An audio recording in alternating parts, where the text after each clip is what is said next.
दार्शनिक अंदाज। रमेश वाणी भाग 12।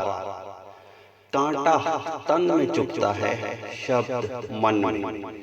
तन की चुभन 4 दिन की, मन की मरने तक।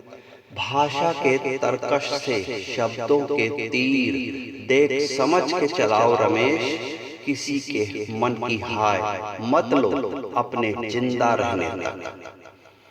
नहीं है कोई औकात मेरी, न है कोई हैसियत, फिर भी कर रहा हूँ होशो हवास में अपनी वसीयत।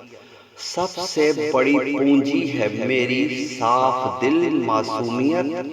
नहीं है कुछ छुपा हुआ, पारदर्शी है मेरी शख्सियत।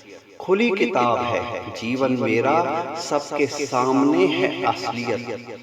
नहीं है कोई विशेष काबिलियत, सरलता सहजता ही है मेरी खासियत। विनम्रता के साथ सबके सामने पेश करता हूँ मेरी कैफियत रमेश। लूट ले खजाना मेरा जो समझ सके मेरी अहमियत। पानी पर खींची पानी की लकीर, मिट्टी पर बनाया मिट्टी का महल। ज्यादा देर तक हमें खुशियां नहीं दे सकते। जीवन की बुलंद इमारत ठोस जमीन मांगती है रमेश। कच्ची नींव पर इरादों के महल खड़े नहीं हो सकते। खोना पाना, रोना हंसना, जीना मरना, खिलना मुरझाना, दो ही धाराओं पर तैरती है जीवन की नाव। एक पर विजय पाए बिना दूसरी को अपनाया नहीं जा सकता रमेश। जिंदगी का दूसरा नाम ही है कभी धूप तो कभी शाम। दुर्गुणों को तो मन का मेहमान भी नहीं बनाना चाहिए। ऐसे मेहमान मन के दरवाजे से दुत्कारे जाने के लायक। सद्गुणों के स्वागत सत्कार में सदैव मन के द्वार खुले रखो रमेश। सद्गुण ही हमेशा के लिए हृदय में बसाने के लायक। साबुन पूरा घिस के भी काले को गोरा किया नहीं जा सकता। गंगा में डुबकी लगाकर मन का मैल धोया नहीं जा सकता। जो जैसा है उसे वैसा ही स्वीकार कर लेने में समझदारी है रमेश। किसी मूर्ख और नादान को समझाकर समझदार बनाया नहीं जा सकता। कभी मोगरे के फूल हाथों में लेकर सूंघ कर तो देखो।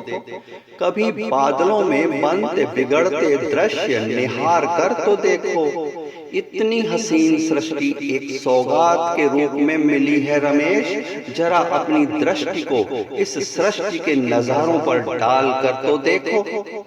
बुरी संगत अच्छी भली जिंदगी में हमारा जीना जहर कर देती है। अच्छाई की अच्छाई से संगत जीवन में खुशियों की लहर भर देती है। जीवन में अच्छी सोहबत हमारे ऊपर रमेश परमात्मा की कृपा दृष्टि और मेहर कर देती है। ऊंचे से ऊंचे उड़ने वाले पंछी की उड़ान की एक हद होती है। हर पंछी को अपनी उड़ान की हद का भान होता है, पर इंसान की कल्पनाओं का पंछी संभावनाओं की हदें पार कर देता है रमेश। और फिर नाकामियों का रोना रोते हुए दोष किस्मत को देता है। राम राम रटने से राम नहीं मिल पाएंगे। आत्मसात करके ही राम को पाया जा सकता है। राम के आदर्शों और चरित्र को समझने के लिए रमेश राम के छोड़े पद चिन्हों को प्रेरणा मानकर अपनाया जा सकता है। किसी की निगाहों के रास्ते उसके हृदय में उतरकर, किसी के मस्तिष्क के द्वारा उसके जीवन में प्रवेश कर अपनी जगह बनाने के प्रयास हमेशा जारी रखो रमेश। काश के तुम्हें भी कोई रख सके एहसासों में सहेज कर। दृढ़ नैतिक मनोबल वाला इंसान कभी बिकता नहीं। खरीदने की ताकत वाला अभिमानी उससे हार जाता है। नैतिकता इंसान की सबसे बड़ी ताकत होती है रमेश, जिसके आगे अभिमानी हमेशा मुंह की खाता है।